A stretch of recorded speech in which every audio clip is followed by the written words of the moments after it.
네, 제가 9시 제일 앞에 해서 대부분 여기 계신 분들이 많이 못 들어서 제가 이렇게 얘기하는 게 어떻게 될지 모르겠는데, 그 전성원 선생님이 그 논평문 쓴 데에는 굉장히 많은 질문을 하셨는데 시간이 없고 또 핵심적으로 이제 저한테 마지막 한 가지 하시겠다고 제가 퇴계 선생님의 그 사상이 천중리에서 성중리를 거쳐서 정중리로 향하는 그런 내적인 전개를 보였다라고 하는 것을 얘기하면서 마지막에 정중리를 이야기할 때 퇴계 선생님이 그 시절에 전승록 노변 같은 것들도 쓰시면서 그 양명학에 대해서 굉장히 비판적인 입장을 취하셨는데, 제가 퇴계 선생님도 의식하지 않으면서 양명학의 심화학적인 측면하고 굉장히 유사하게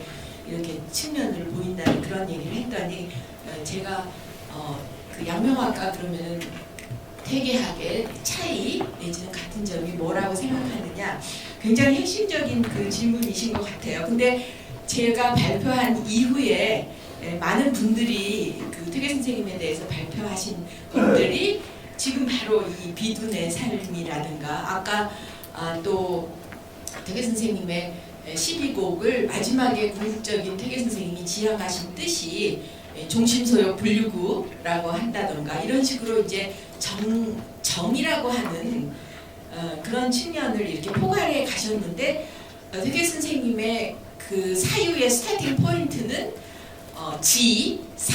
사유라고 하는 것인데 반해서, 그러니까는 이제 그 양명 선생은 성의, 그러니까 대학의 8조목 중에서 퇴계 선생님에게 제일 관건이 되는 게 경물 치지였다면, 양명은 그것보다 더 중요한 치지보다 더 중요한 성의라고 하는, 의라고 하는, 그래서 의가 지보다 그렇게 말한 그렇게 본, 그렇게 안 것에 그 더 내적인 측면으로 인간 심의 그 의지적인 측면을 이야기를 해서 같지만, 옆에 계신 이제 송봉 선생님이 그 최재우랑 이렇게 비교하면서 이제 양명의 양지를 얘기했는데, 제가 이해하는 양명의 양지는 처음부터 양지라는 것도 지지요, 그러니까 사예요. 그 말은 무슨 말이에요? 그런데 그 앞에 이제 양이라는 좋은 good knowledge라고 하는 그게 이제 붙은 거의 차이인데, 양명 선생이 처음부터 그 성의를 얘기하고 의를 얘기할 때, 심중리를 얘기할 때는 양지라고 하는 걸 생각하지 못하셨어요. 그 심중리를 생각을 하면서 굉장히 이제 그 의지적인 측면에 이렇게 몰두를 하시다가 점점 그 의지의 그런 어떤 주관적인 그런 오류 같은 것들을 이제 스스로가 제가 이해한 바에 의하면 깨달으면서 거의 그 20년 이후에 어느 날 그 우리가 이제 잘 알고 있는 맹자의 양지의 개념이 마치 그 번개처럼 떠올라서 그 양명의 사고가 이제 칠양지라고 하는, 그래서 이제 그 심중리의 그런 그 깨달음 속에서 나중에 점점 그 인간의 의의 주관주의적인 오류에 대한 그 한계를 깨달으면서 그 의를 어떻게 보면 더 근원적으로 다시 한번 이렇게 그 컨트롤할 수 있는 것을 지로 보고, 그러나 그 지가 경물치지의 보통 성리학에서 주자학에서 얘기하는 지가 아니라 good knowledge, 그러니까 양지라고 하는, 그래서 이제 그 왜 지가 아닌 양지를 택하는 거에 그 의미가 또 이제 여러 가지 그 양명학에서 얘기가 되죠. 더 근원적인 인간의 그 마음의 어떤 외물적인 그런 그 대상에 대한 지식보다는 더 근원적인 그 지식에 도달하는 인간 마음의 그 출발점을 그 삼아야 된다라는 면에서 이제 양지고, 그 다음에 이제 더 그 근원적인 윤리적인 지라고 하는 거, 이런 여러 가지가 있는데, 제 생각에는 퇴계 선생님도 이제 그렇게 이제 그 지에서 시작을 했지만 점점 이렇게 시간이 지나면서 지금 얘기했던 대로 의의 차원, 그 선인들이 이렇게 말을 한 이유, 리와 기를 나눠서 말한 이유, 내가 끝까지 리말을 얘기하는 이유, 그러면서 이제 그 소치 이런 그런 어떤 의지적인 측면을 이렇게 많이 얘기를 하세요. 그런 의미에서 제가 생각하기에는 퇴계 선생님은 이제 지에서 시작해서 의의 측면을 가신 측면이 있는가 하면 반대로 양명은 의의 차원에서 지의 측면을 가면서 두 분 다 그런 것들이 이제 길러져야 된다라고. 그래서 이제 취향지를 얘기를 하고 퇴계 선생님은 이제 경학을 이야기한다는 면에서 나중에는 이제 굉장히 유사한 것으로 간다는 것을 저는 그렇게 보았습니다. 그리고 이제 양명에게서도 마지막에 그 생애의 끝에 가면 뭐 사구교라든가 대학문이라든가 그런 데 가면 퇴계 선생님이 느끼셨던 것 같은 그런 대자연과 더불어 하나 되는 그런 경지를 너무나 놀랍게 표현하고 계시고, 제 논문의 371페이지에 보면 제가 한 10년 전에 이 양명과 퇴계를 비교하면서 제가 이제 두 가지 키워드를 잡았는데, 어떻게 해리하고 희락할 수 있는 인간을 기를 수 있을 것인가, 양명과 퇴계, 그리고 루돌프 슈타이너, 이제 이 세 사람을 비교하면서 행위하고 희락한다고 하는 것, 락이라고 하는 것이 퇴계 선생님에게도 핵심 키워드가 되지만 양명에게도 키워드가 되고, 그러면서 동시에 퇴계 선생님도 행위할 수 있는 그런 구체적으로 아는 것이 행위로 이어지는 것에 그 자연스러운 경을 얘기했듯이 이 두 가지 키워드로 나중에는 두 분이 굉장히 유사한 측면이 있어서 퇴계 선생님은 경학적 심학이라고 한다면 양명은 양명적 심학 아니면 심학적 심학 이런 식으로 차이와 차이와 같은 점을 얘기할 수 있다고 저는 그렇게 생각을 했습니다. 그래서 이 이야기를 통해서 제가 이제 퇴계 사상의 내적인 세 단계의 전개라고 하는 것을 나름으로 변증해 보고자 했습니다. 감사합니다. 네, 감사합니다. 이 답변에 대해서 전성근 교수님은 참 거의 토론 시간이 부족할 것 같아서 양해해 주신다면 넘어가도록 하겠습니다. 그 다음에 송봉구 교수님 퇴계와 수은의 일생에 대한 발표, 오늘 조용은 논평을 오셨는데 그 내용에 대해서 간단히 좀 답변을 해주시죠. 우리 조용원 선생님이 질문만 4개 던져놓고 현장에 안 오시고 오셨으면 참 제가 오늘 재밌겠다 이랬는데, 한번 제가 좀 아무래도 하수 같은데 하수가 좀 배우려고 왔는데 이게 상수는 안 보이시고, 그래서 다음 기회에 한번 꼭 만나서 한번 가르침을 받도록 하고요. 이 질문을 보면 제가 간단하게 한번 제 아는 만큼 대답을 해보겠습니다. 437쪽인데요. 1번은 그냥 그렇고 2번에 보면요, 이 퇴계 선생님의 수양법은 거경이고 수운의 수련 방법은 주문수련인데요. 이 두 가지 방법을 서로 꼭 필요한 사람에게 쓰면 어떻게 하느냐. 그러니까 사람마다 기질이 다른데 어떤 사람에게는 거경 수련법을 쓰고 어떤 사람에게는 주문 수련법을 쓰면 좋겠다. 저도 여기에 동의합니다.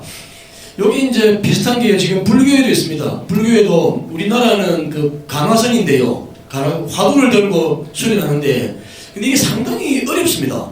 저도 이제 화두를 들어보려고 했는데 안 되더라고요. 안 되는데 화두보다는 더 쉬운 게요, 그겁니다. 연불입니다. 연불.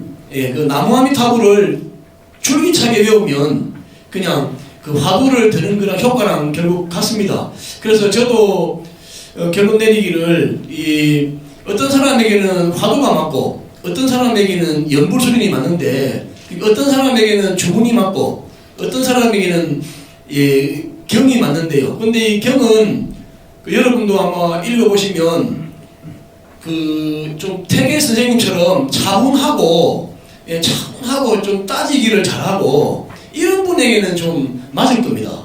맞는데 좀 그렇지 않은 분에게는 이 경을 한다는 게 이게 어떤 걸 따지고 이래야 되는데, 그런 것보다는 오히려 주문수련이 아주 그 동학은 21자 주문술이거든요. 21자인데 이걸 줄기차게 외우면 바로 효과가 오는 그래서 본인을 잘 살펴보고 나는 경이 맞을까 주문이 맞을까 저 개인적으로는 저는 경이 맞다 이렇게 생각하고요. 그 다음에 3번에는요 그 태계 선생님 말하는 리하고 수문 선생님 말하는 천주는 같은 건가 다른 건가 이게 이제 오늘도 이 얘기 많이 나오는데요. 태계 선생님들 리가 과연 이게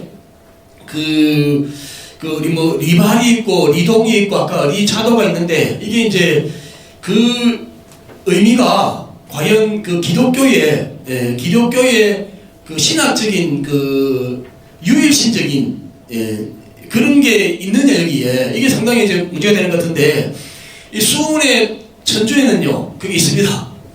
기독교의 유일신. 그럼 그게 어디에 영향을 받느냐 바로 천주교입니다. 천주교. 알다시피 우리나라에 천주교가 들어온 게 그 1600년대 후기잖아요. 그러니까 근데 이미 수훈 선생님은 1800년대 사람이니까 200년 넘었거든요. 200년 넘었으니까 이미 다 읽었습니다. 왜냐면 그 수훈 선생님이 책을 2개 남겼는데요. 동경대전하고 용담주사인데 그 동경대전은 한문이고 용담주사는 한글인데 그 동경대전 안에 천주교를 비판을 합니다. 비판하는데 그 안에 보면 아주 예리한 비판이 있습니다. 그건 뭐냐? 이미 천주교 교리를 다 공부했다는 거예요. 그래서 이게 수훈에게는 천주가 기독교의 유일신적인 게 있다. 이렇게. 근데 재밌는 게 유일신적이 있으면서도 또 뭐라고 하냐면 나는 한 일이 없으므로 하느님이 그렇게 얘기합니다. 나는 한 일이 없기 때문에 수훈 너에게 맡긴다. 또 이런 얘기가 있습니다. 그래서 상당히 유일신적이면서도 또 다른 그런 게 함께 있고, 근데 아마 우리 태계 선생님의 리에는 그 기독교의 유일신적 그런 건 없지 않느냐. 여기 좀 차이가 있는 것 같습니다. 그 다음에 이제 4번에는 또 재밌는 질문인데요. 뭐라고 했냐면, 그 동학은 영남에서 만들어졌는데 왜 전라도에서, 고부에서요, 정읍에서 동학 농림이 일어나잖아요. 왜 여기에서 이제 폭발하는가? 그건 다른 게 아니고요. 지금까지 역사에 대해도 수많은 농민혁명이 있었습니다. 근데 이 농민혁명이 전부 다 관군에게 다 제압을 당합니다. 근데 유일하게 우리 역사에서 그 농민이 혁명을 일으켜가지고 관군을 이긴 게 동학이 처음입니다. 말다시피 전주까지 점령합니다. 전주를 점령하면 그 다음에 서울이거든요. 이제는 바로 코앞입니다. 그래서 이제 고종이 난리가 나가지고 이제 청나라 군대를 불러들이고 일본 군대를 불러들여가지고 농민군을 이제 제압하는데 이게 뭔가 하면요. 이미 농민군은 그 나라에 대한 국가에 대한 불만은 클대로 컸는데 이 조직을 아주 이렇게 갈무리할 이렇게 꼭 묶을 그 어떤 단단한 마음을 묶을 철학이 필요했는데 그 철학이 동학이 되었습니다. 그 동학은 그런 의미에서 농민에게 신념을 주고 어떤 조직을 묶을 수 있는 그런 토대를 주기 때문에 폭발이 났고요. 그 다음에 그 당시에 해골 최시영이 지도자였는데 그 전봉준에게 절대로 그 조정 국가의 관군에게 대항하지 마라 그랬습니다. 절대로 대항하지 마, 전쟁하지 마라. 나라를 상대로 대하는 건 아니다 이렇게 했는데 이 전봉준하고 그 전라도에 있는 그 여러 명이 있습니다. 이분들이 이미 워낙 그 조병갑이라고 하는 정읍의 그 관리가 너무나 많은 못된 짓을 많이 했기 때문에 터질 대로 터졌기 때문에 도저히 참을 수가 없는 그런 상황이어서 그런 분위기였고 그 다음에 이제 그 다음에 그래서 일어났고 이제 문제는 이제 여기까지는 됐는데 이제 일본군이 들어옵니다. 일본군이 들어오니까 이건 또 다른 문제거든요. 이제 나라가 위태롭지 않습니까? 그래서 이제 어쩔 수 없이 일본군하고는 전쟁을 해라 그렇게 됩니다. 그래서 지금 동학 천독에서 무슨 일을 하고 있는가 하면 우리나라 의병 독립유공자를 을미의병 을미사병부터 지금 그거 인정했거든요. 근데 그럼 을미사병도 인정하면 그 동학농민혁명군도 나라에 대항한 거는 안 묻겠는데 일본군하고 싸운 거는 이것도 인정을 해줘야 된다. 지금 이런 일을 하고 있습니다. 이런 일을. 근데 아직까지 국가에서는 대답이 없습니다. 예. 그러면 이제 마지막으로요. 현재 한국 사회에서는 좌파 우파가 갈등이 심한데 이 태계 선생님의 경수련과 수 선생님의 주문수련을 해결할 수 있는가? 저는 이제 이렇게 생각합니다. 만약에 지금 정치인들이 주문을 외우고 거경수련을 하면 완전히 우리나라는 정치 그 태도가 바뀔 텐데 나는 안 하지 않을까 수련을. 예. 왜냐면 계속 자기 이익을 관철하기위해서 대립해야 되는데 이 수련하면 마음이 하늘 마음이 되고 욕심이 사라지는데 그럼 과연 그게 그런 그 갈등을 유지하면서 서로 싸워야 되는데 예, 새로운 문화가 생길 거다. 예, 저는 그렇게 생각합니다. 예, 이상하게 짤막한 답변을 마치겠습니다. 네, 네, 감사합니다.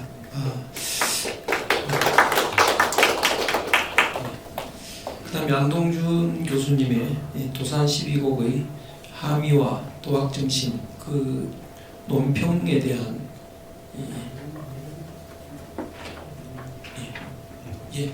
좀 말씀해 주십시오. 좋은 논평자를 만난다고 하는 것은 발표자의 행운이라고 생각을 합니다.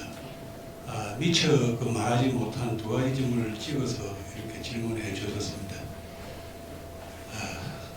도산 12곡은 이별육가를 모방한 것에 대해서 어떻게 생각하느냐? 이거는 도산 12곡이 그 주역과 관련된다고 하는 데 대해서 엄밀한 비판입니다. 그게 두 번째 질문하고 이렇게 연관이 됩니다. 그 도산 12곡 그 발문을 보면은 매월당도 비판하고 한림별곡도 비판하고 당대 유명한 것을 다 비판해 버립니다. 전혀 태계 선생님답지 않는 태도입니다. 그리고 당시에 가장 유명한 이별육가 완시에 불공하다 해갖고 비판해 버립니다. 태계성이 이렇게 어떤 대상에 대해서 비판적 태도를 취하는 것은 보기 드문 일입니다. 그거는 뭐냐 하면은 도산 12곡이 그런 것과 괜줄 정도냐 자부심이라고 봅니다. 그런데 이제 나중에 그래 해놓고 나서는 그래도 세상에서 이별육가를 이렇게 좋아하니까 내 이별육가를 약방이라고 합니다. 대략 모방해서 지었다고 하는데 그 말이 굉장히 의미심장합니다. 뭐냐 하면은 이별은 그 장육당이기 때문에 그 은둔의 뜻을 담고 있는데 은둔의 뜻을 제대로 알고 있을까? 내가 은둔을 제대로 가르쳐 주만한 뜻입니다. 약방이라고 모방하면서 지으면서 자네 은둔하고 내 은둔이 어떤가를 바라는 이야기. 그거는 은둔이라고 말할 수 없다는 뜻이에요. 그런 식으로 은둔을 모독하지 말라는 그런 뜻이 담겨져 있어요. 그래서 약방이라고 살짝 요래했어요. 너무 또 지나칠까 싶어가지고. 그리고 두 번째, 이런 은지의 은둔의 의미가 현대인의 어떤 의미가 있을까? 이것도 굉장히 중요한 말입니다. 저는 이 말을 이 자리에서 안 하려고 했는데 그 말을 대답하려고 하면 태계 선생의 다른 모습을 말씀드려야 될 것 같아요. 굉장히 무서운 분입니다. 태계 선생은 겸손하고 이렇게 머무지는 분들가 아닙니다. 굉장히 무섭고 우리나라의 모든 행명가들은 태계 선생을 연구해야 됩니다. 두 가지로 제가 설명을 해드리겠습니다. 첫째, 현대인이 그 어떤 의미가 있는데 공교롭게도 이 발표문을 쓸 때 제가 학교 연구실을 떠나게 되었습니다. 자기가 아니고 타이에 의해서 그때 이 도산 12곡처럼 열심히 읽어본 적이 없습니다. 마치 나의 이야기 같아요. 인생 이모작을 준비하는 사람은 도산 12곡은 반드시 읽어야 될 고전입니다. 인생 이모작을 어떻게 꾸려갈 것인가? 그 말 한마디 한마디가 절절히 이렇게 옵니다. 한 60세 돼가지고 하고 나서 남은 삶을 사는데 남은 삶을 어떻게 살까? 도산 12곡 그 이야기를 하고 있어요. 근데 태계 선생은 당신이 자진해서 이렇게 인생 이모작을 뿌려갔던 거죠. 그럴 때 저는 참 타이에서 정년 퇴임을 하면서 그동안 이거 쓰면서 이거 인생 이모작 하시는 분들에게 꼭 알아야 될 굉장히 소중한 말이다 그런 것을 하라고. 여기 하나고 사회적으로는 이런 택에서 은둔의 의미는 어떤 의미가 있느냐. 교육 혁명입니다. 혁명가입니다. 세상을 바꾸려고 하는 것은 교육밖에 없다. 엄청난 혁명가입니다. 그래서 그 혁명을 엄밀히 진행해야 되기 때문에 은둔의 길을 택한 것입니다. 오늘날 잘 아는 성경에 그런 말이 있죠. 한 알의 미랄이 떨어져서 썩지 않으면은 어떻게 많은 열매를 맺을 수 있는가? 제가 기억하는 성경 구절은 그렇습니다. 내가 떨어져서 고향에 떨어져서 썩어서 이렇게 고향에 있는 초보들하고 어린 학동들하고 같이 어울리면서 이들과 같이 뭐를 줘야만 세상이 바뀐다. 오늘날은 혁명을 갖다가 정부서 교육을 혁명시키려고 해요. 그러면 교육은 혁명을 못합니다. 교육은 기본으로는 혁명입니다. 이건 공자께서도 하셨고 이 난세를 바꾸려고 하면은 교육을 통해서밖에 바꿀 수가 없다. 그래서 교육은 혁명의 대상이 아니고 혁명의 주체입니다. 하지만 소리내가 하면은 역공격을 받기 때문에 엄밀히 하는 것입니다. 그래서 은둔의 뜻입니다. 그래서 은둔하는 사람은 무섭습니다. 제가 돈이라고 했지만은 그 천재 제사의 그 대리가 도망간다는 것은 엄청난 일입니다. 세상을 바꾸기 때문에 그렇습니다. 이쪽으로 답변이 되는 건 모르겠습니다.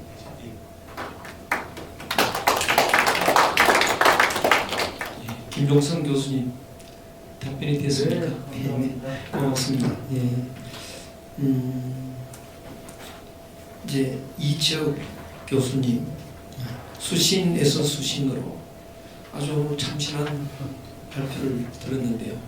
그 논평문에 대해서 좀 답변 형식으로 말씀해 주시죠. 네, 정우라 선생님이 별볼이론 논문에 이렇게 논평을 해주셔가지고 정말 감사합니다. 또 핵심적인 문제를 짚어주셔서 제가 앞으로 이걸 이제 논문을 발전시키는데 많은 도움이 될 것 같습니다. 네, 세 가지 질문을 해주셨습니다. 일단 제목에 해당하는 수신에서 수신으로라는 제안이 합당한가 하는 문제, 또 하나는 이제 퇴계의 즐거움이 과연 즐거움만 있었느냐 하는 퇴계 즐거움의 구조의 문제, 또 하나는 이제 오늘날 우리가 즐거움을 어떻게 응용을 해야 하는가 하는 문제를 제기해 주셨습니다.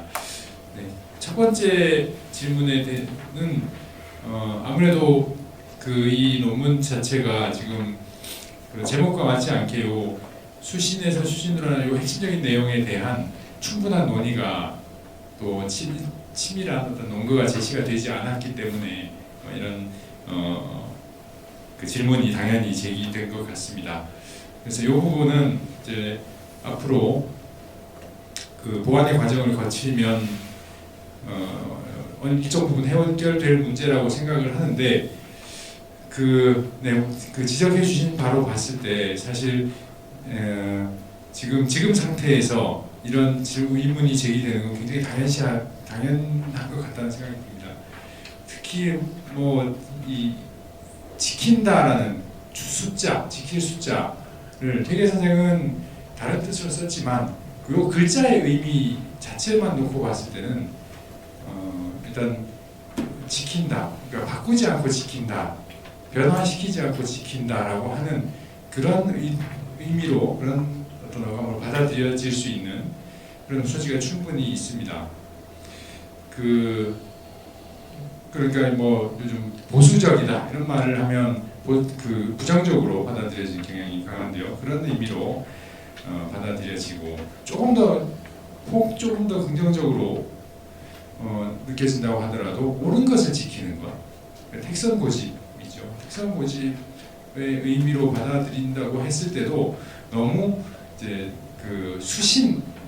닦을 숫자의 수신을 포괄할 수 없는, 그러니까 닦을 숫자와는 좀 대척되는 의미가 아닌가. 변화를 변화를 이제 이끌어갈 수 있는 그런 게 아니라 뭔가를 고정시키는 것에 이제 지금의 그런 어감이 있는 것이 아닐까 하는 그런 우려를 충분히 이제 예상을 할 수 있고 또 그 우려를 질문으로 제기해 주셨습니다. 이 부분은 저는 이제 뭐 이걸 다시 풀어가야 되지만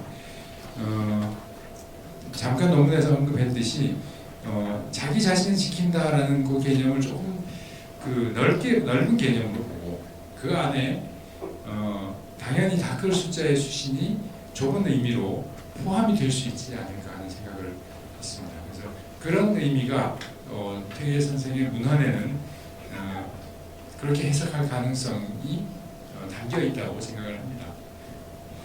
네, 두 번째는 퇴계의 즐거움의 구조.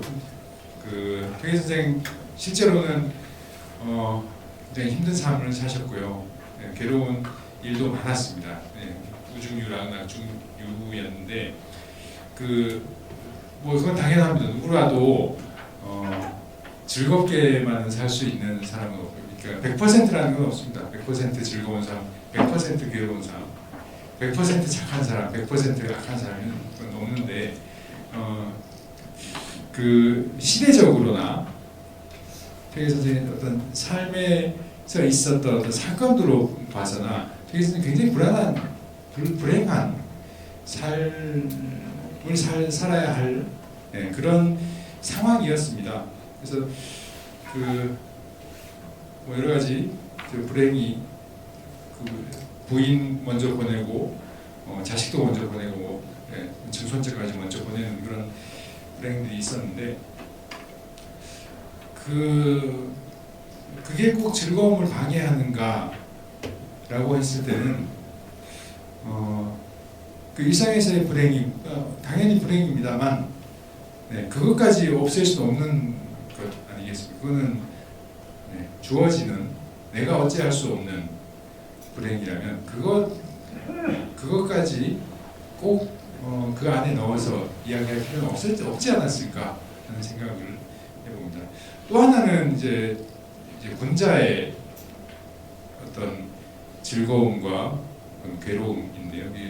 그 맹자에 나오는 일조지환, 하루 아침에 그냥 근심거리, 그다음에 종신지우 이걸로 봤을 때 퇴계 선생님이 즐겁다라고 하는 건 일조지환이라는 게 없었다는 거지. 종신지우라는 건 그때 군자 소비라거나 다 있지 않았습니다. 그거는 당연히 가지고 있는 자기 자신의 삶은 즐겁다고 하더라도 이 세상에 대해서 그러한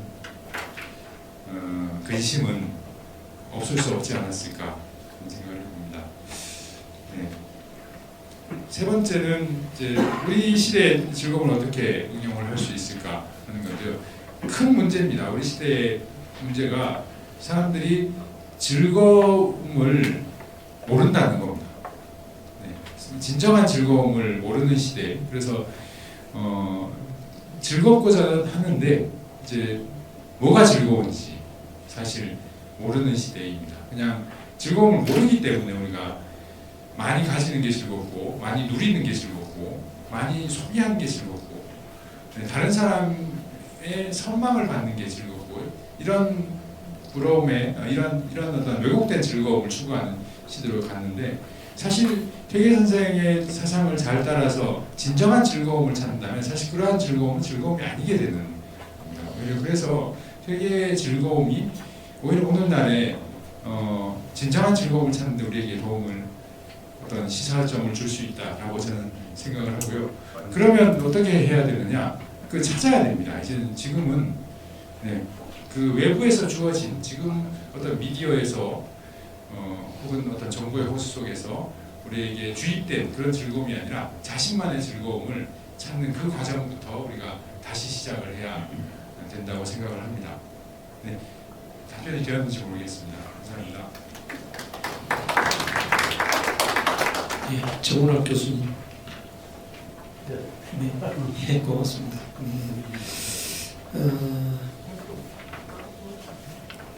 심순옥 박사님이 퇴계학이 천주교 발생에 어떤 관계가 있는지 토론에 대해서 좀 말씀을 해주시죠. 네, 저도 우선 오늘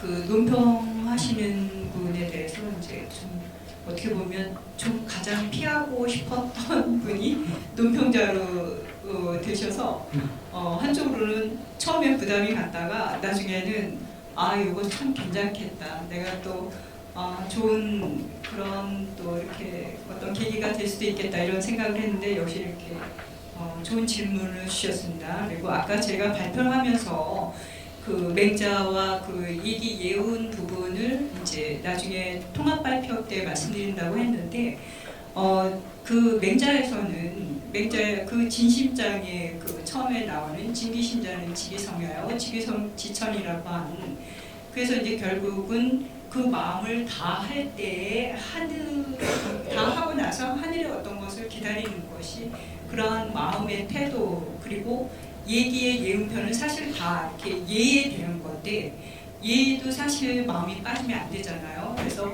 그 부분들 모두 그런 것들이 태계 선생의 어떤 리적인 마음과 상통되기 때문이라고 이제 그렇게 이제 제가 생각을 되어서 각주는 안 달았지만 그냥 생략을 했었습니다. 그리고 질문을 한 3가지 크게 이제 3가지 정도 주셨는데 사실 3가지 정도 되지만 답변은 하나로밖에 할 수 없습니다. 그래서 이제 그 다 같이 서로 일맥상통하는 거기 때문에 그래서 이제 한 답변으로 드리겠는데 우선 조선 천주교가 자생적으로 발생하는 데 있어서 태계의 어떤 사상에 어떤 영향을 주었을까 이 부분은 사실 어떻게 생각해 보면 굉장한 논쟁거리일 수도 있고 또는 앞으로도 또 충분히 이렇게 토론의 여지를 남겨주는 그런 내용 같습니다.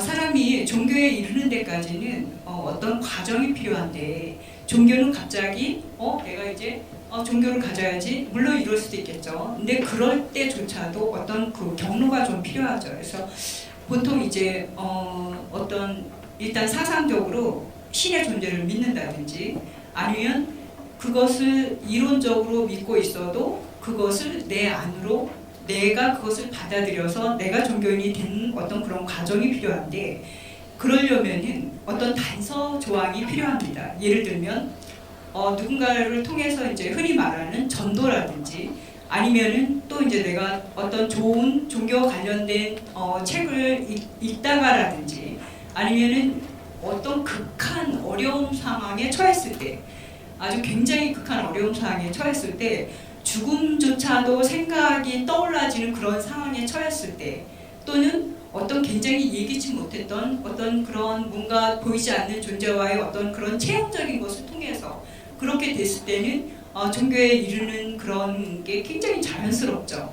그런데 그때 당시에 이제 그 성호가 살던 그 시기에는 말씀드린 바와 같이 성리학이 그 사회의 모든 그 지지 기반의 사상적으로 실질적으로 많은 도움을 줘야 됨에도 불구하고 그 제대로 역할을 하지 못하고 있었습니다. 그래서 어떤 돌파구를 필요로 하던 많은 사람들에게 특히 남인들은 일단 이제 태계의 어떤 큰 사상이 그 저변에 흐르고 있죠. 그런 사상의 리적인 그러한 게 충분히 이제 흐르고 있는 그러한 상태에서 그때 시대적으로 노론에 앞서서 뭔가 좀 노론과 견줘서 뭔가 그런 것도 필요한데 그 답답한 그런 상황에서 양명학이나 이런 것은 답이 될 수 없었습니다. 그리고 율곡의 주기론적인 그런 사상도 거기서는 신이 나올 수가 없죠. 율곡에서는. 그렇기 때문에 서학을 접하면서 어떤 뭐 그 종교적인 것이든 뭐든 그 또 다른 서양의 그 도서들을 접하면서 이거 아닌가 이러한 사상적으로 어떤 기류가 같이 만나는 그러한 접점 상황에서 그게 유지되면서 신앙에까지 자연스럽게 이르게 되는 어떤 계기가 되었다는 거죠. 그래서 그 서학은 그때 당시에는 사실 그게 이제 천주교인이라든지 뭐 어떤 이렇게 사회 이슈가 되고 문제가 된 거는 한참 어느 정도 시기가 좀 지난 다음에 그랬으니까요. 그래서 그때 당시에 나중에 고백하던 그 천주교인들이 다 똑같이 하던 말이 그냥 서양 학문의 일변으로 받아들였을 뿐입니다. 이렇게 대답을 했거든요. 실질적으로. 그래서 남인계에서 자연스럽게 종교에까지 이르게 되고 그 사상적인 게 종교와 또 그 다음에 천주교인 그리고 나중에 이제 여러 가지 박해 이런 사건까지 그렇게 되었다고 생각이 듭니다. 그래서 그 질문해 주신 것들에 대해서 이제 그 제가 이 논문에서도 사실 약간 그 태계는 더 이상 나가지 않았다 이랬다가 또 태계의 어떤 초월적인 부분을 좀 건드리고 그러면서 왜냐하면 저도 어떤 단안을 내릴 수가 없었거든요. 초반에 말씀드린 것처럼 아직 그런 어떤 명확한 증거가 있을 수 없는 거기 때문에 사상적인 거기 때문에 다만 유추할 뿐이죠. 근데 이 부분은 충분히 유추할 수 있는 거거든요. 누가 들어도. 그래서 제가 그렇게 이제 이거를 정리를 해보았습니다. 질문에 대해서 이제 어느 정도 답이 되었습니까? 시간이 없으니까. 예, 부족하다고 생각되더라도 참아주시고요.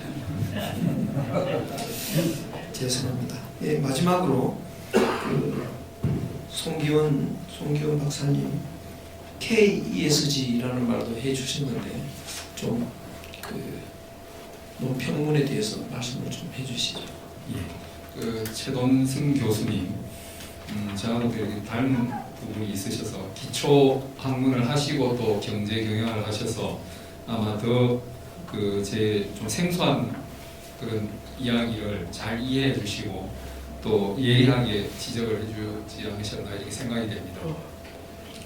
5가지를 말씀해 주셨는데요. 첫 번째 이야기는 이제 이론적인 부분, 실무적인 부분을 좀 흐름을 구분할 필요가 있겠다 이 말씀을 주셨는데 제가 경영학을 6년을 공부를 하고 그 현장에서 공인회계사 생활을 한 17년 하는 동안에 어떤 느낌이 있었는가 하면 이론대로 안 되는 게 경영이구나 이 생각을 했습니다. 그래서 경영학의 이론이라는 게 참 시간이 흐르면서 배운 게 그렇게 별 도움이 안 되는 그런 것이구나 하는 생각이 많았습니다.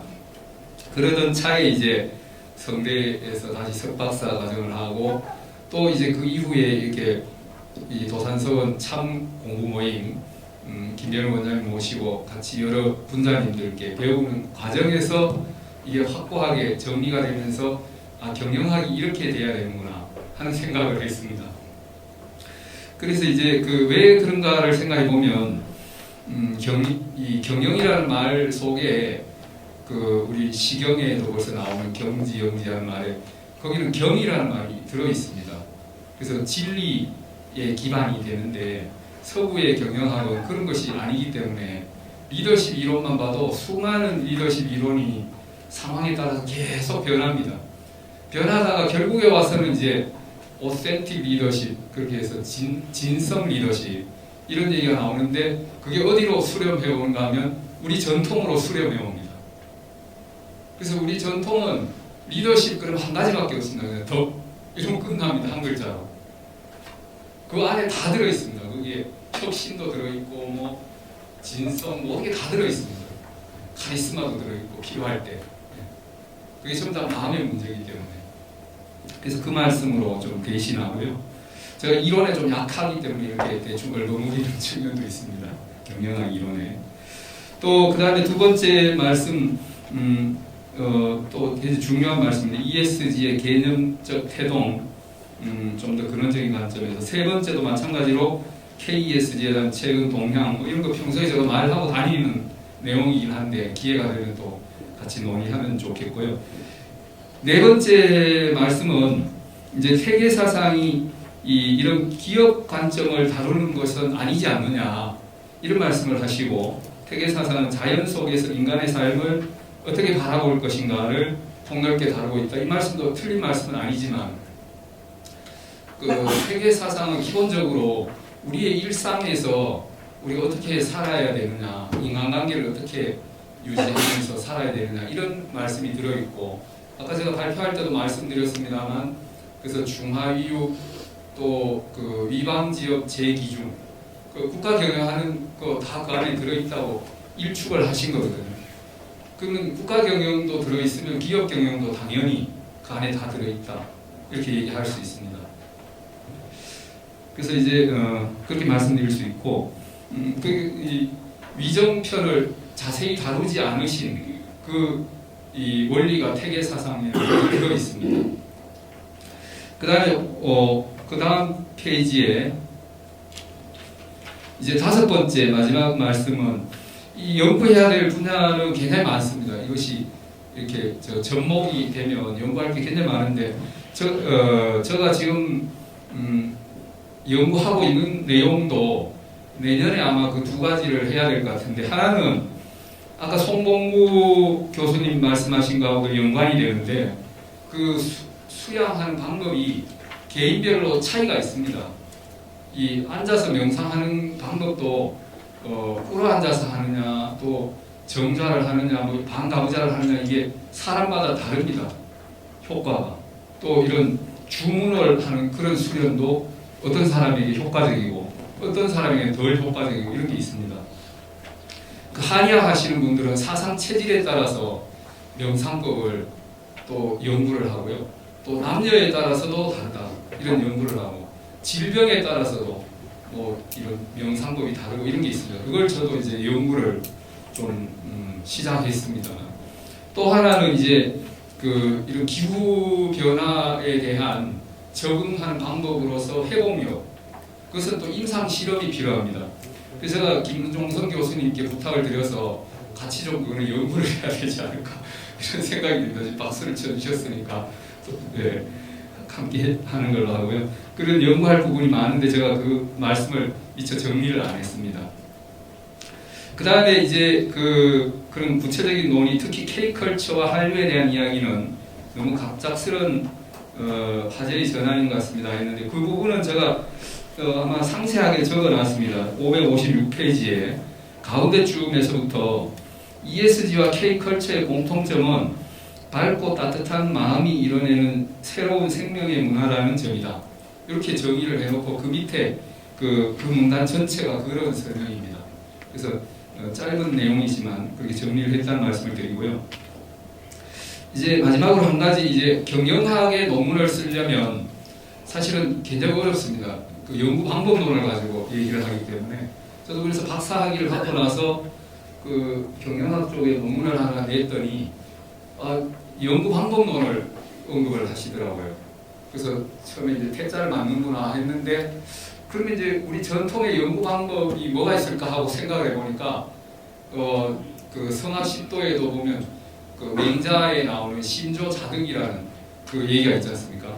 그래서 그 맹자의 학문 방법론이면서 태계가 계승한 신조자득의 방법론을 썼습니다. 이렇게 했더니 그냥 패스를 해주시더라고요. 그래서 그 학문 방법론에 그런 거를 이제 경영학에서는 많이 서구 학문이니까 따지는, 그래서 좀 쉽지 않은 그런 부분이 있습니다. 그래서 어쨌든 지금 이제 ESG 부분은 이제 제가 다니면서 이렇게 이 태계 사상을 가지고도 말씀을 하고, 또 태계 사상은 전반적으로 다 통한다고 보여지고요. 또 특히 ESG 부분은 또 맹자 사상이 많이 연관이 된다는 걸 느꼈습니다. 그래서 최근에도 이제 어디 가서 그 ESG를 좀 빨리 하는 회사인데, 그래서 제가 이 경제도 어렵고 한데 실적이 어떻습니까? 하고 물었더니 굉장히 어렵대요. 그래서 제가 맹자가 언뜻 떠오르더라고요. 그래서 이제 그 등공에게 그 조언을 주신 그 말씀이 떠올라가지고 ESG로 이렇게 가는 것이 기업의 병을 치료하는 것인데 명현현상이 있습니다. 이렇게 얘기를 했습니다. 그래서 이제 건강에 앉아 한약을 먹으면 이제 어지럼증이 좀 있는데 그래야 병이 낫습니다. 그래서 그 얘기를 해줬더니 반색을 하시더라고요. 이제 그 2, 3일 뒤에 지금 임원 회의가 있는데 가서 그 얘기를 해야 되겠다고 이렇게 얘기를 하시더라고요. 그래서 의외로 그 우리의 그런 전통이 특히 그런 경영자들한테는 상당히 어필을 하는 그런 얘기들이 거기에 소스가 있다 이렇게 보여집니다. 그래서 많이 부족한 논문입니다만 이렇게 잘 또 평을 해주셔서 너무 감사드립니다. 이상 마치겠습니다. 네, 감사드립니다. 어제 이어서 오늘까지 그 발표된 내용들이 몹시 그 특징적이고요. 그냥 여타 학회에서 발표하는 그런 이론 중심이 아니고 그 현 실생활에 관계 있고 현실에 관계 있는 이런 내용이 워낙 많았습니다. 그래서 굉장히 관심들이 많고 열기가 뜨거웠는데요. 그래서 좀 하실 말씀도 일반 참가자 중에서 하시고 싶은 말씀도 많을 테고 또 의문점도 많을 텐데 늘 시간이 늘 없는 이게 좀 앞으로는 이런 체제를 좀 바꿨으면 어떨까. 그래서 좀 많은 시간을 두고 그 일반 참가자들 분들께서 많이 이야기하실 수 있는 이런 걸 좀 고민을 해봐야겠다 싶습니다. 시간이 뭐 거의 다 갔는데 그래도 좀 그 질문이 있거나 하시고 싶은 말씀 있으면 좀 말씀해 주시기 바랍니다. 원장님. 시간이 많이 없다고 그래서 제가 좀 말씀드리겠습니다. 나중에 말씀드리려면 얘기가 기회가 없을 것 같아요.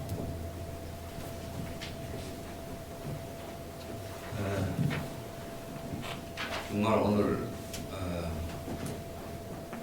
근래에 보기 드문 아주 참 공부를 많이 하는 시간이기 때문에 발표자, 토론자 여러분께 감사드립니다.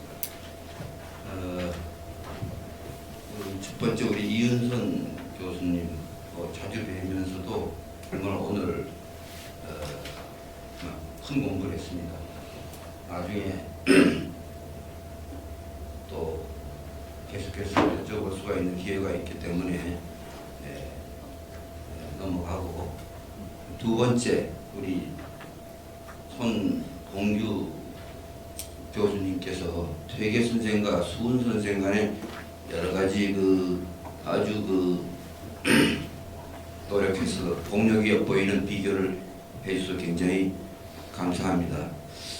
제가 조영원 씨한테 이 얘기를 좀 해줘야 될 것 같은데 다른 건 다 명확하게 답변을 잘 해주셨는데, 여기 네 번째 질문에 끄트머리 보면 왜 경상도에서 이게 동학이 생겨갖고 왜 호남이 이렇게 폭발했느냐 한 데 대해서 저는 짐작을 합니다. 짐작을 하는데 거기에 대한 직접적인 답변 하셨기 때문에 폭발했는지 생각해 두신 게 있으면 말씀해 주시면 잘 전달하겠습니다. 네. 하나만 이제 네. 보태면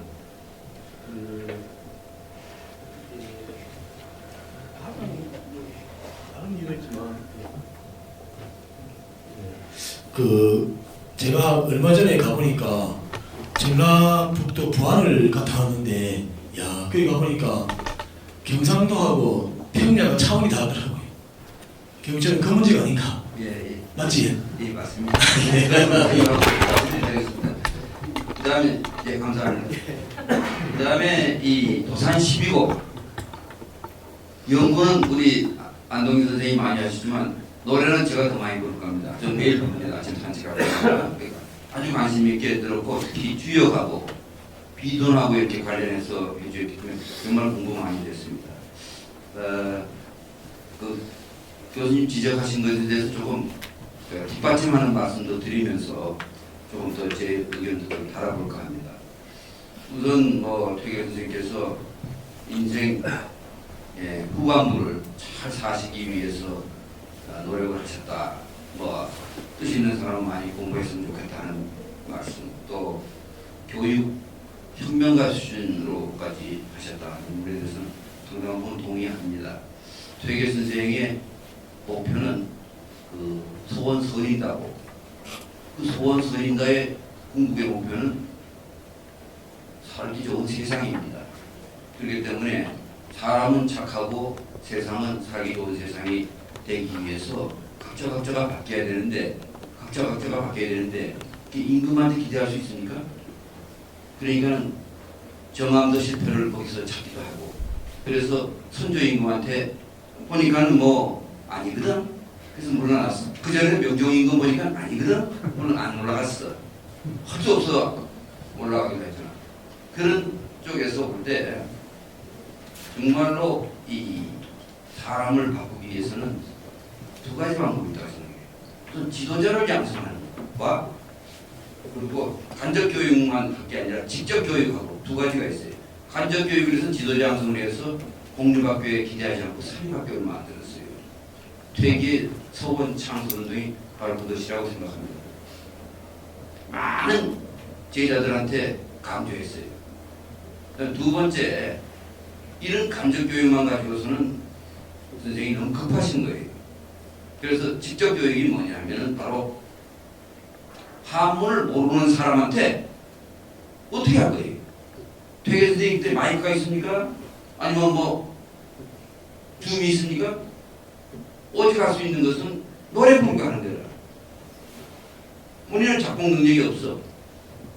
그 후에 남자가 좀 잘 이걸 했으면 좋겠다 이렇게 우회적으로 얘기를 하시기 때문에 바로 저는 교육, 바로 직접적, 간접적 방법에 바로 그 한문을 모르는 그 백성들까지도 어이없게 생각하는 측은지심이 여기에 나타났다. 그걸 내가 좀 한번 첨언을 해드리고 싶고, 표현 중에 보면은 대단히 죄송합니다.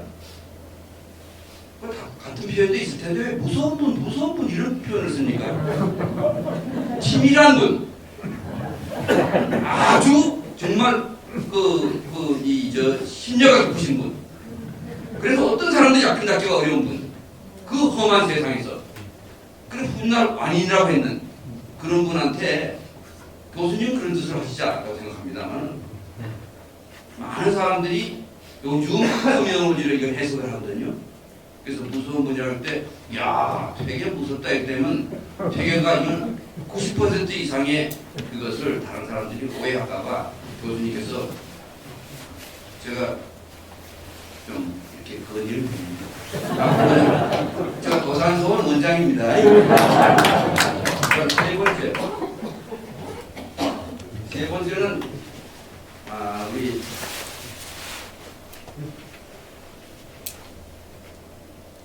이치혁 박사의 그 질문 발표에 대해서 정우락 교수님께서 언제 뭐 한시 대간주라는데 아주 굉장히 깊은 원평을 해서 아주 구구절절히 공부가 됐는데, 이제 제일 걱정하시면 세 번째, 퇴계식으로 요즘 어떻게 살아가겠냐, 요즘 세상이 얼마나 바뀌었느냐, 어떻게 천석광 초야우생 갖고 살아가겠느냐.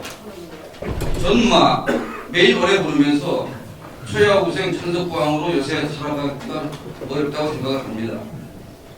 그래서 그렇다고 놔둘 겁니까? 길을 찾아야죠. 우리 이치혁 박사께서 찾아야 한다. 찾아야 한 데까지만 말씀하시고 놓으셨기 때문에 내가 이제 곧 이어서 말씀을 드립니다. 자, 지금 이렇게 잘 살고 있고 이렇게 자유스러워졌는데 우리나라 자살률 OECD 국가 중에서 19년째 1위입니다. 반목 갈등 최고 수준입니다. 해마다 반목 갈등이 늘어납니다. 이런 속에서 밥 5그릇 먹던 사람이 6그릇 먹을 수 있습니까? 결국은 우리가 뭔가 마음의 평온을 찾아야 되는데, 저는 오늘날 더 필요하다고 보고 4차 산업혁명 시대가 되면 더 필요하다고 생각합니다. 왜냐하면 지금까지 1, 2, 3차는 인간 대 인간의 경쟁이었어요. 그러니까 힘이 센 사람이나 기술이 좋은 사람이나 IT를 빨리 만드는 사람들이 인간성이 좀 나빠도 그 사람들이 써먹었어요. 그렇지만 이런 세상에 이제 일은 인공지능이 더 잘하고 임금은 덜 받아도 되는 이런 세상에 우리가 어떻게 하면 되겠습니까? 바로 인공지능이 제 아무리 해도 따라갈 수 없는 바로 우리의 따뜻한 마음으로 살아가는 것인데, 그 따뜻한 마음은 여러분들이 공통적으로 퇴계 이렇게 얘기하시기 때문에 퇴계를 공부하는데, 퇴계가 전부 다 한문으로 돼 있고 퇴계가 전부 다 500년 전에 사신 분이고 하시기 때문에 이걸 어떻게 오늘날에 하겠느냐. 도산서원 성주문화수련이 금년 초에 100만 명 수료했고 금년 10월 달에 110만 명 수료했습니다. 그러니까 많이 부족하지만 오늘날에 이렇게 맞춰서 바로 이런 따뜻한 마음으로 착하게 살아가는 사람을 길러내는데 여러분들이 기회를 주면 아마 우선 찾아가는 첫 번째 이런 공되지 않을까 생각을 합니다. 끝으로 우리 성기현 박사님께서 발표하신 내용에 대해서 최건순 교수님께서 바로 이 ESG 문제가 절실하다고 우리가 인식을 하면서 이거를 퇴계 선생하고 연결시키는 데 대해서 한 노력이 필요하다고 봅니다. 그렇지 않겠어요? 저는 바로 ESG가 바로 오늘날 안고 있는 여러 가지 문제, 지구온난화 문제라든지 국가 갈등 방어라든지 이것을 다 아우르는 문제를 ESG 이러면서 거의 간판같이 이렇게 내세우고 이 문제를 해결하기 위해서는 뭐가 제일 필요하다고 생각합니까? 송경은 박사님 여쭤보고 뭐가 제일 필요하면 하나 딱 얘기해야 돼요. 제가 발표한데 진정성이라고 네, 대답해 주셔야지. 진정성. 그 진정성. 예. 그 진정성이 바로 이 세상에서 제일 진정 리더가 누굽니까? 퇴계 선생님. 예. 왜 퇴계 선생이 진정 리더냐? 그 제 얘기가 아닙니다. 저는 몰라가지고 계속 이렇게 다니면서 배우고 듣다 보니까 우리나라 진성 리더십의 제일 대가가 책을 한 10권 정도 내신 분이 유화대학교 윤정구 교수예요. 이분이 이 문제를 해결해서 진성 리더가 제될 것 가서 4단계로 얘기합니다. 그래서 저는 이 진정 참진자의 발월정자 이거는 속어서 보낸다도 진정이에요. 거창한 이 슬로건이 다 진정에 들어가요. 근데 이거는 90%까지 다들 하지만 두 번째 단계 진정 이건 같은 진정이지만 참진자에다가 이제 마음정자 그 단계에 가면 거기서 10분의 1을 줄어든다는 거예요. 왜? 리더가 쇼하는 건지 요걸 해결하려고 요걸 넘기려고 하는 건지 이거를 주위 사람들이 다 알게 되기 때문에 이거 다시 또 이제 새로운 아이템 들고 왔구나 이렇게 생각하면 되는 거예요. 그래서 그걸 통과해야 되는데 그래야지 세 번째 단계에 모든 종업원 근방 있는 사람들이 야 하고 해줘야지 세 번째 진실 열매가 맺기 시작한다는 거예요. 그 열매가 오랫동안 열리면은 네 번째 단계 그게 진리가 되는 거예요. 누구도 바꿀 수 없는 게 되는 거예요.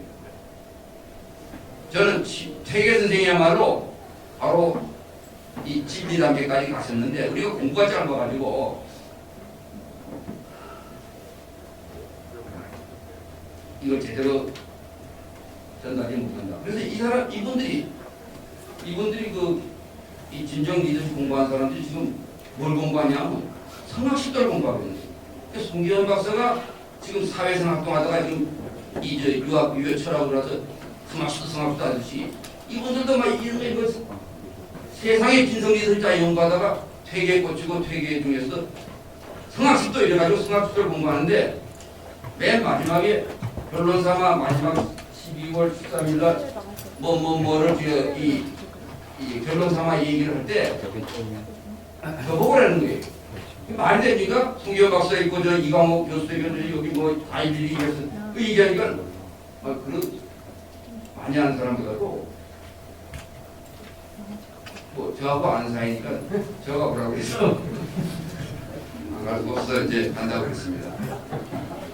그래서 제 말씀은 우리가 오늘 논의한 하고 퇴계하고 사이에 사실 20-30분 얘기하고 10분 시간 거둬 이렇게 해가지고 너무나 공부에 대한 그게 목표에 도달하기가 어려워. 특히 저는 확인해야 되는 습득이 잘 안 되고 해가지고 이렇게 제 부족한 말씀을 드리면서 앞으로 우리 정말 퇴계하기야말로 학자들이 그냥 얘기하시고 뭐 이렇게 하는 게 아니라 많은 사람들이 실천을 할 수 있도록 조금 더 대중화, 조금 더 시간을 좀 갖고 이렇게 계획을 세웠으면 감사하겠다는 말씀을 드립니다.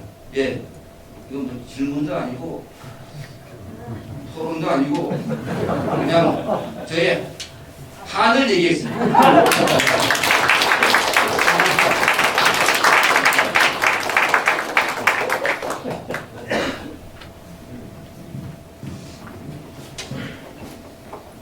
김병일 도산 서울원장님께서 워낙이 그 명쾌하게 이렇게 말씀을 해주셔서 의문이 다 풀리신 거 아닐까요? 또 더 말씀하실 분 계실까요? 예. 그러면